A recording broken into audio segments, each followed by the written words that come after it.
নমস্কার সবাইকে। সবার আগে স্বাধীনতা দিবসের অনেক অনেক শুভেচ্ছা।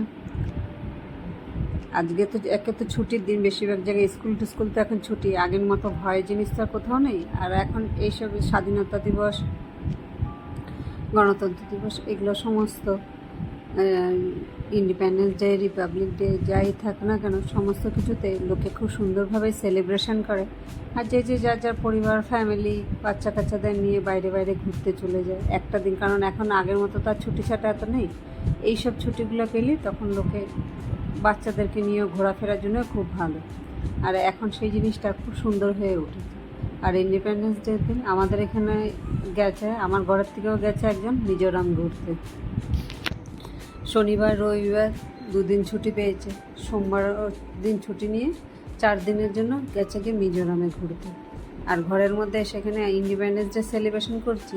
এদিকে আমি একদিকে ফ্রাইড রাইস আর হলো শাহি পনির। সেই ফ্রাইড রাইস আর শাহি পনিরের কথা কালকে রাত্রেই হয়ে গেছে, সেই রাত্রেই সমস্ত নিয়ে এসে রেডি। তাই সকালবেলা আসার সঙ্গে সঙ্গে রান্নার দিদিকে দিয়ে দিলাম যে তুমি এগুলো বসাও, করো। কিন্তু যতই করাক না কেন, কোথাও না কোথাও আমাকে ঠিক গিয়ে ঢুকতে হয়। আর ফ্রাইড রাইসটা ঠিক বলে টলে দিলাম, ও ওইভাবেই করলো। শাহি পনির বানানোর সময় বললো তুমি ফোড়নটা দিয়ে কী করে বসাবে ওগুলো বসিয়ে দাও, আমি এদিকে অন্য কিছু করছি। ঠিক আছে। ও এদিকে বাসনগুলো ধুতে দিতে, এদিকে আমি এদিকে বসিয়ে দিলাম একটু পোস্ত বাটা, একটু কাজু বাটা। আর আগে পনিরগুলোকে ভেজে নিয়েছি। বাইরে যেগুলো দোকান থেকে কিনে খাওয়া হয় সেখানে পনিরগুলো কাঁচা দিয়ে দেয়, আর কাঁচা পনির খেতে একদমই পছন্দ করি না। লাস্টে নামানোর আগে একটু কসুরি মেথি আর একটু মিষ্টি দিয়ে নিলাম। আর গোটা 2-3টে কাঁচা লঙ্কা দিলাম, এটা আমার জন্য। কারণ শাহি পনির খেতে একেবারেই পছন্দ করি না। আর এর মধ্যে এত মিষ্টি হয়ে যায়, কারণ কাজু থাকে, পোস্ত থাকে, কোনো লঙ্কা থাকে না। একটু গোলমরিচ দিলে ভালো হয়, একটু সেই দিন কিন্তু গোলমরিচ দিলে আরেকজন খাবে না। সেই জন্য গোটা 2-3টে কাঁচা লঙ্কা দিয়ে দিলাম, যাতে খাওয়ার সময় আমি ওগুলোকে নিয়ে খেতে পারি। হয়ে গেছে এদিকে রান্না। উপর থেকে একটু ক্রিম দিয়ে দিলাম, গরম আছে, ক্রিমটা একটু পরে মিশিয়ে দেবো, এখন দিয়ে রাখবো। দেখতে কিন্তু কালারটা বেশ দারুণ হয়েছে।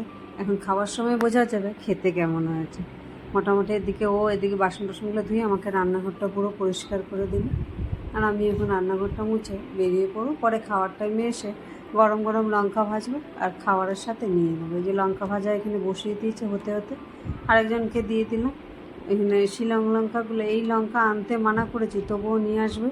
কিন্তু এগুলো কেউ খাওয়ার নয়, আমাকে খেতে হয় ভাজাগুলো। যে এইখানে শাহি পনির, এই যে শসা টমেটো কেটে নিয়েছে আর লঙ্কা, আর এই ফ্রাইড রাইস দিয়ে আজকে ইন্ডিপেন্ডেন্স ডের খাওয়াটা এরকমই হলো। আপনাদের কেমন হলো কমেন্টে অবশ্যই জানাবেন। যদি ভালো লেগে থাকে একটা লাইক করে দেবেন।